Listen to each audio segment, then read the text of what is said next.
from Sea Stampin, and happy Friday. We made it. It's December, and we have your last Merry Makers class. So Merry Makers is a Christmas card series. We do one class every month in the fall, and you make 8 cards a month. And so this fall, everybody made 32 Christmas cards together. It was a lot of fun.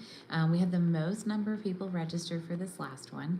So I'm going to show you the kit and kind of what we did.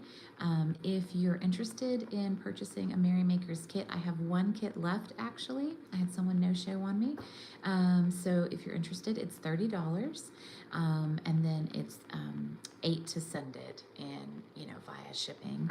If you're not local, if you're local, you can just come by. We'll pick it up, porch pick it up, drop it off, whatever. But yeah, happy December. We're here. It's a magical month. It's my birthday, and we have Christmas and our anniversary. So lots of really amazing things happening this month for me personally.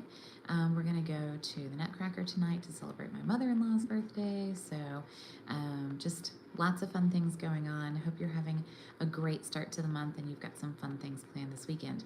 This weekend, I will be out at Christmas on Mercer, which is here in Dripping Springs. If you've never been out, it's a lot of fun. Santa comes down the street in a fire truck. It's pretty cool. So it's a really great opportunity to see a small town in Texas celebrate the holidays together. So I'll see a lot of you out there, I think. Let me rotate us around. I'm going to show you the projects, and yeah, we'll get started. All right, so my desk is a mess. Forgive me, forgive me, forgive me. There's a lot going on here. So I'm going to make sure that you guys can see. Great, and I don't want to be messing with that button. So let me see if I can fix that. Yeah, but when we do that, sorry, I'm trying to avoid these two buttons. Okay, let's see. Okay, that looks pretty good. Okay. So this month's class featured the Joy to You stamp set, which is a super fun font-only stamp set that is a lot of fun to play with. So if you get my class, you will get you'll get an email that has a PDF with all the instructions on how to make the cards. And then you'll also get, the kit includes a roll of the very vanilla and black, what is this, gingham, large check ribbon, it's gingham. And then your kit has everything cut out. You also have a half a pack of these sparkle gems, which are really, really pretty. Then you have all of the cards and the pieces cut out and ready to go for the 8 cards. You also have a sample of the specialty paper, so you can play with this really pretty specialty paper, and a half a pack of the designer series paper, whose name I can't remember, but you'll see it in a second. You're going to see lots of it. So, okay, so card number 1 is actually pretty easy. So really love this design. I wrapped the ribbon and tucked it behind, and then I attached this little bow with a glue dot. These 2 pieces add up to 4 inches, so one of them's like 2 1/4. So you're actually going to lay the 2 pieces together and glue them. And I think I've got a sample, so I was trying to see what I've still got on my work surface here, because things have been a little hairy. I don't know how much y'all know that we've had quite a bit going on in our lives. I thought I had another card piece to show you. Oh dear. Well, if I don't, let me just show you. We'll pretend. So, it's 2 strips. Oh, I've got this packet. I can show you this. So you'll cut a piece of the designer series paper to 2 inches by 5 1/4. This one's a little bit longer. And then you're going to use your grid paper, and I'll slide my grid paper up so you can see it. You're going to use your grid paper, and you're going to have the notes at the top, so right here at 4. And then you're going to take your DSP, and it's going to layer down here, right? And use your grid paper to help you line up this, this corner and get this right at, so this is at 4. And then this one will go right here. I used a strip of tear and tape here, so I just put a strip of tear and tape right on the front here and then laid this down to build this set. Then once you've got that done, it's really easy to then add your piece of ribbon, tuck it behind, and then go ahead and tie your bow. So that is how I would build that card. The other piece to it is you're just going to stamp this in real red, and that's it. It's on a white card base, thick white card base. So really pretty card, very, very classy, very, very pretty. The second card is somewhere. I don't know where my originals went. This is actually quite funny. Oh, here it is. Oh, yes. Here we go. Okay, good. All right, so, yes, there it is. Okay. Oh, and that's the other thing. This one has the black, from the Sparkle Gems, the black gems on it, and I think it looks really, really nice. It's a really classy way to use those black gems because the set comes, these are kind of like champagne colored and then silver, and then you have all this black. And I was having a hard time kind of figuring out what to do with the black gems, but I feel like because of the black ribbon, it ties in really nicely. So, yay. So that's a beautiful card. All right, card number 2 is this one. And this card is a pretty easy card to build. You've got your white card base, and then you have a piece of white that is gonna sit on top, and that's what you're gonna stamp the Wishing You a Merry Christmas on. So if you mess up, you can just flip it over and try again, which we love. And then we have just a piece of garden green that's 3 by 3. And hopefully I cut myself a piece of the designer series paper. But you never know with me. Maybe I just wasn't having an on day when I was cutting all my extra pieces here. So this piece of designer series paper is just 2 3/4 by 2 3/4. Really easy to layer that and put that on here. You are going to take a blend marker and color your ribbon. So I've started this one, and I'll show you kind of the end. It doesn't matter if it's real red, the dark, or the light. It doesn't really make a difference, not from what I can tell. Although you can kind of tell a difference there. So you're going to want a piece of grid paper underneath you when you do this, and you're going to use the brush end and just brush one side, and then you're going to want to flip it over and do the other side. The generally the middle is good, it soaks through the middle, but the edges will need to be hit, or else you're going to have like some white, kind of white edges. And if I think I might have done light on this side so you can kind of tell a little bit of color difference. One of the things that's weird when you color, and you can color your rhinestones with blend markers as well, but when you whenever you color ribbon with blend markers, it gets a little stiff. And so let it dry, and then once you kind of play with it a little bit, it'll loosen right back up.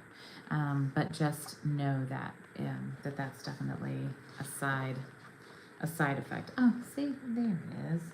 I knew it was somewhere. Of course, now I can't find the other piece. It's all good, right? Oh, and glue. Oh, here's some tape. And then we'll just use this. So you're going to layer these 2 pieces together.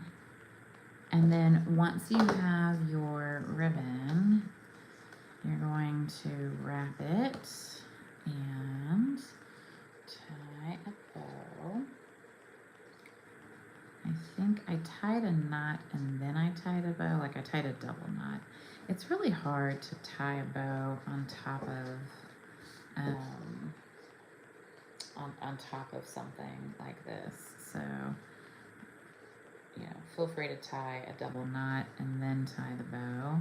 And maybe that'll help you get the bow directionally to do what you want. So you might have noticed I shifted my bow upside down and then I tied it and then I turned it around. Apparently I tie bows upside down. I did not know this.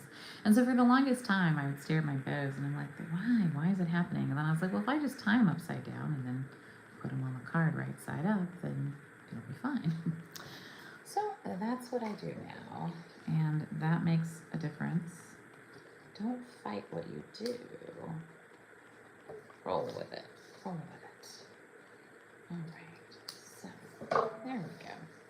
All right. So that's cute. And then the other little additional piece is a couple of the little sparkle gems on that one. So pretty card. Nice and easy.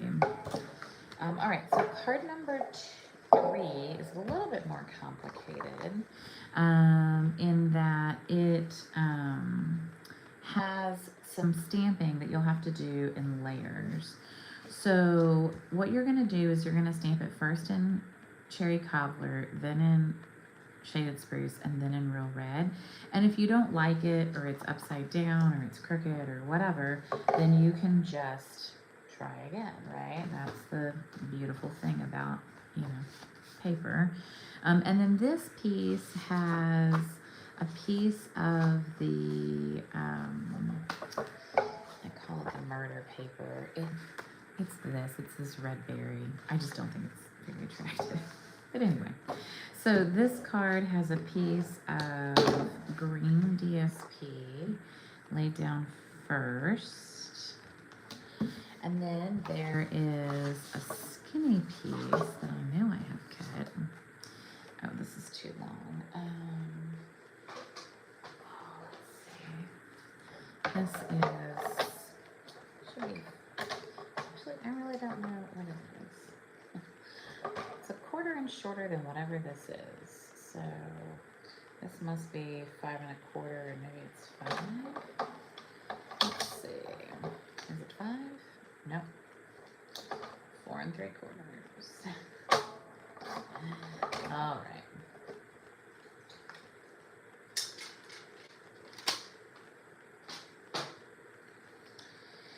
So with this one, because this is so close to this, I actually think I might flip it and give the space, like, you know, so that maybe it'll take attention away from this. The other thing I might do is I might like try to join this piece with this piece and just put a little bit of ribbon over it. I don't know that I'll be able to do it, but I'll sure give it a try. All right, so sometimes I've joined paper with ribbon, which is an interesting strategy. So you can take your tear and tape. This is some skinny stuff that we got in a kit. So I'm going to use maybe 2 strips, and that might make a difference. Let's see.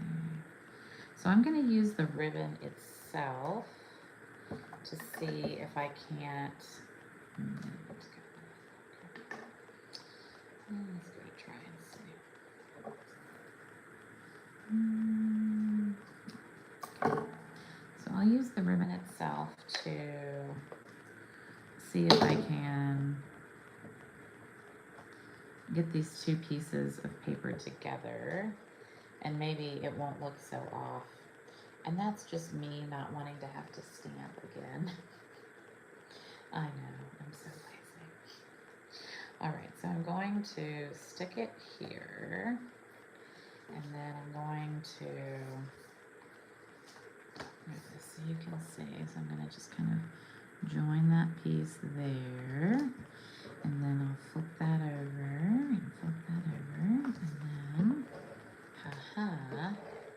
then I think we've managed to make it look balanced, hopefully. Now the only difference is going to be is that I'm not going to be able to do a little faux knot here. So I might do just a little bow and see if I can put a little bow on here.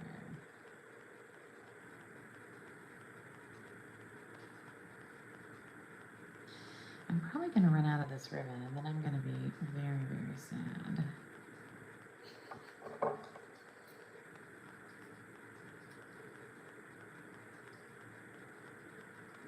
So here, we'll use a little blue dot here.